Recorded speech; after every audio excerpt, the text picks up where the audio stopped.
যদি বাংলাদেশের তৌহিদি জনগণ একটাবার জেগে ওঠে, এর আগের মানুষকে পালানোর পথ রয়েছে, আপনারা কিন্তু পালানোর পথে পাবেন না ইনশাআল্লাহ। এই শান্তির জমিনে যদি কেউ উদ্যোগ প্রদর্শন করতে চায়, আল্লাহর কসম করে বলছে আমরা হাতে হাত ধরিয়ে বসে থাকবেন না।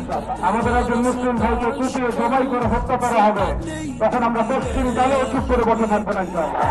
সম্মানিত উপস্থিতি, আপনারা সকলে অবগত আছেন আজকে কি উদ্দেশ্যে আমরা এখানে একত্রিত হয়েছি। আমরা কখনোই বাংলাদেশের সাম্প্রদায়িক সম্প্রীতির বিরুদ্ধে নই, কিন্তু বাংলাদেশের 90% মুসলিম রাষ্ট্রের মধ্যে যখন বিরোধী করে আমাদের একজন মুসলিম ভাইকে কুপিয়ে জবাই করে হত্যা করা হবে, তখন আমরা পশ্চিম কালেও চুপ করে বসে থাকবো না ইনশাআল্লাহ। আমরা সর্বপ্রথম আমাদের প্রশাসন, সরকার এবং ঊর্ধ্বতন কর্তৃপক্ষকে বিনয়ের সাথে অনুরোধ করতে চাই,